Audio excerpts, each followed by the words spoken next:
Start करें जी। अस्सलाम वालेकुम गाइस, क्या हाल चाल है? ठीक ठाक हैं, खैरियत से हैं? उम्मीद है सब ठीक ठाक होंगे, खैरियत से होंगे। आज हम एक न्यू कंटेंट के साथ आए हैं, एक बड़े प्यारे भाई के पास, बड़ी प्यारी जगह पे आए हैं।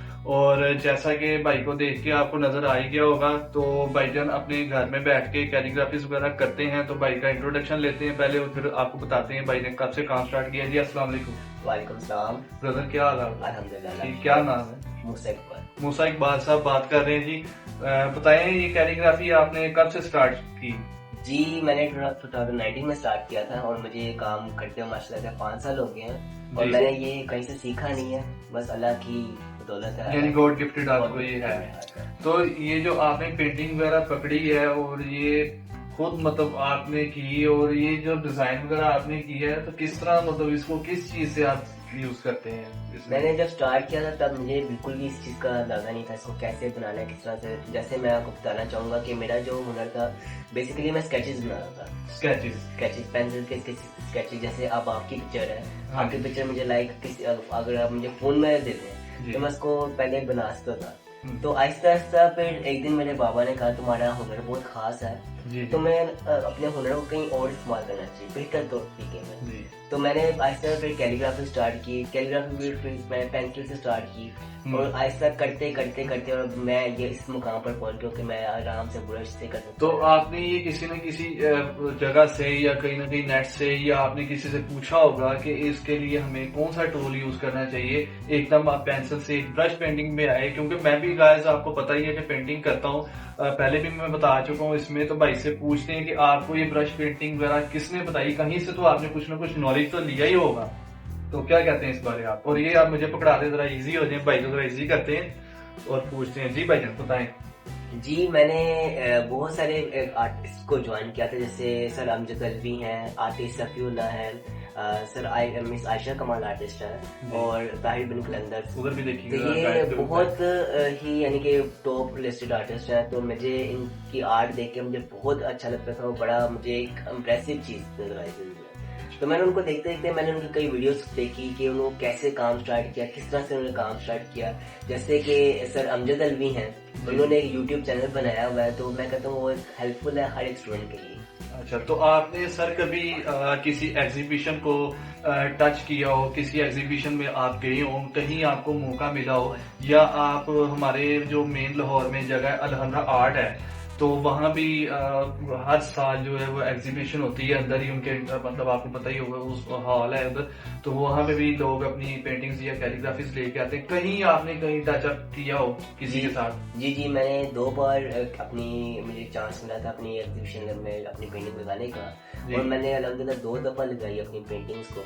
एक दफा चारों कोल लगाए थे और दूसरी दफा। और ये मतलब अलहमरा में आपने लगाई या कोई लहरा लोकेशन थी? मैंने अलहमरा में लगाई। अलहमरा में। और उसके अलावा आप लाहौर में कहीं नहीं गए? नहीं, इसके अलावा मैं लाहौर। चले इंशाल्लाह जी, इसी चैनल के तवज्जुह से हम इनको अपने हमारे एक हैं वार्ड सिटी के हवाले से हमारे पास एक अच्छे पर्सन है तारिक साहब, वो आपको पता ही है, उनके साथ भी इनको अटैच करवाएंगे। अच्छा जी, आपको एक और बात पूछते हैं सर, अगर कोई यहाँ पे इंटरेस्ट होता है हमारी वीडियो को देख के, तो अगर कोई हमारी बहन है, भाई है, या कोई भी मतलब इस चीज का शौक रखते हैं, तो वो आपको कहें जी हमें कोई पेंटिंग या हमारा फेस स्केच या कुछ भी बना के दें, तो क्या आप उनको फराहम करेंगे इस चीज को? पहली बात तो ये कि मैं फेस स्केच, अगर वो मुझे कहते हैं कि आप फेस स्केच बना दें, तो मैं फेस स्केच नहीं वैसे भी मैं भी इस चीज को मना करूंगा कि इंसानी या जानदार चीज जो है वो नहीं बनानी चाहिए। तो ये तो भाई का गुड डिसीजन है कि वो ना करें ये काम। अच्छा, उसके अलावा अगर कोई पेंटिंग अगर आप चाहें, मतलब जिस तरह इसी तरह कहता है, कोई लोहे करवानी कहता है, या कोई इस तरह की आयात, या कोई वैसे मतलब नेचर पेंटिंग जो सी होती है, वो अगर कोई बनवाना चाहे, वो जिस तरह से मर्जी, जिस तरह से कोई मुझे कई दफा मुझे ऑर्डर ऐसे हैं कि मुझे कस्टमाइज लोगों ने चैलेंज एक तरह का किया है कि आपने ये बनानी है, तो फिर मैंने कहा चले ठीक है, फिर मैंने कोशिश करके बनाई। लेकिन मुझे ये आदत है, अगर मैं फॉर एग्जाम्पल जो काम मैं कर सकता हूँ तो मैं कहूँगा हाँ डेफिनेटली इसको मैं बिल्कुल करना है, लेकिन जो काम मेरे लिए मुश्किल है वो मैं कह दूंगा हाँ ये नहीं हो सकता।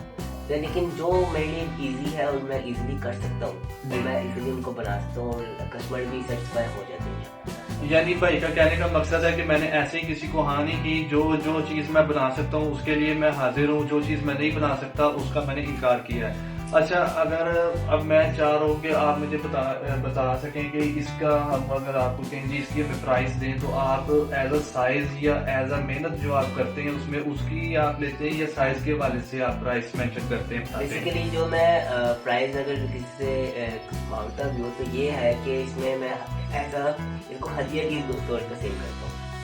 कि हदिया यही होता है कि कोई फ्रेम है, उसको बनाने में कितनी मेहनत लगी, उसका साइज क्या है, उसका मटेरियल कितना खर्च हुआ, कितने का मटेरियल आया, कैसे मैंने उसको मैनेज करके सारा बनाया।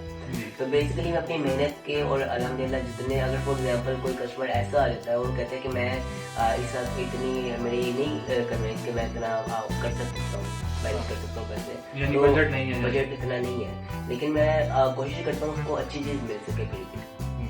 तो अच्छा, मेरा एक और सवाल है आपसे कि आपको इस तरह की पेंटिंग इतना मतलब बारीकी से आप बनाते हैं, तो ये आपको कितना टाइम लगता है एक पिक्चर को मैनेज करने में? जिस तरह ये पिक्चर आपकी बैग पे आपकी ही बनी हुई लगी है, ये है आपकी, मैं अपने टीम मेंबर से कहूंगा कि हमें वो पिक्चर भी दिखाई जाए जरा प्लीज सामने, ऐसे नहीं जरा सामने आके दिखाएं।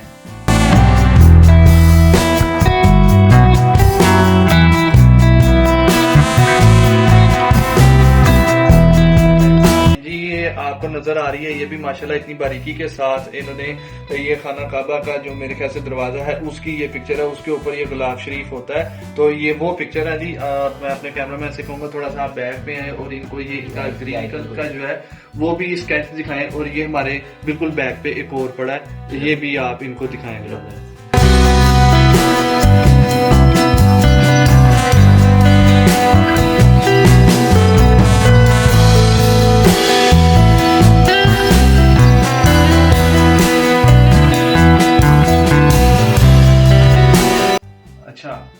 भाईजान आपसे एक और क्वेश्चन है, अब आपसे करना ही आए क्वेश्चन, सारी बात क्वेश्चन ही करेंगे। तो जी भाईजान से मेरा अभी यही क्वेश्चन था, मैं पूछा था। अच्छा भाईजान, ये आपको मेहनत करते हैं ये साइज का स्केच बनाते हुए कितना टाइम लगता है आपको? एक पिक्चर प्रॉपर अगर इस तरह की पुरानी आयात है या कोई चीज अपनी मतलब आयतल कुर्सी ही को कहा जाता है मुझे लिख के दें आप, तो आप कितनी देर में ये तैयार करते हैं पिक्चर? जिस तरह 2x4 की ये पिक्चर है या 3.5 की है, तो ये 2x3 की पिक्चर है और ये किस्मत कब है, और ये माशाल्लाह से मैंने 20 टाइम्स मैंने बना चुका हूँ। तो जितनी दफा मैंने इसको बनाया है आहिस्ता आहिस्ता थोड़ी स्पीड बढ़ जाती है। जब मैं इसको फर्स्ट टाइम बनाया था तो मुझे 12 दिन लग गए थे, क्योंकि मुझे इसकी मेजरमेंट्स को चीज नहीं पता थी, और अल्हम्दुलिल्लाह मुझे अभी तक मैंने जो भी चीज मैंने शौक से बनाई है, जो उसका मैंने माइंड में सोची है कि हाँ ये मैंने करना है जी, तो वो इंशाल्लाह माशाल्लाह से अच्छी बन भी जाती है।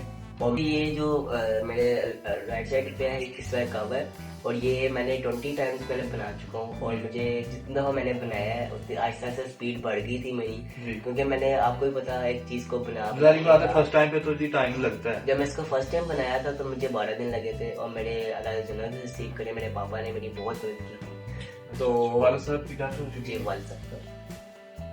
तो मुझे बड़ा शौक था कि काम करते करते मुझे बड़ा, अभी भी मैं काम करता हूँ, मुझे उनकी याद बहुत आती है।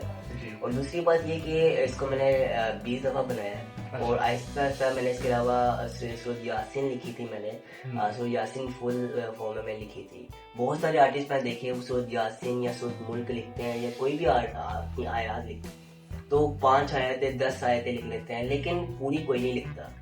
तो मेरा ये कॉन्सेप्ट है कि अगर फॉर एग्जांपल आपने कुरान पाक लिखना है तो आपको पूरा लिखना चाहिए, क्योंकि अल्लाह पाक का कलाम है, और इस काम में मैंने कभी किसी से लालच नहीं किया, क्योंकि ये अल्लाह पाक का कलाम है, ये आपके हाथ की तिलावत है।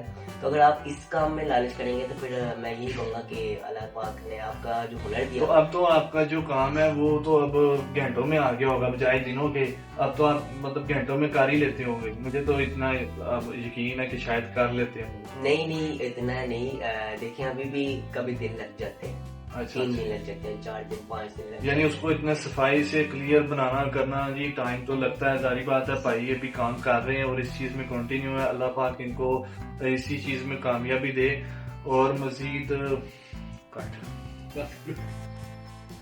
तो जी भाई को के साथ सारी बातचीत करके बहुत मजा आया, उम्मीद है कि आपको भी बहुत मजा आया होगा सारी बातचीत सुन के, इनका हुनर देख के आपको भी मजा आया होगा और आप इनके साथ कांटेक्ट कर सकते हैं भाई से। इंशाल्लाह उनका कांटेक्ट ले लेते हैं और हमारे नीचे जो है स्क्रीन पर भी चलेगा इनका नंबर और नीचे डिस्क्रिप्शन में भी इनका कांटेक्ट विद नेम नंबर के साथ मौजूद है।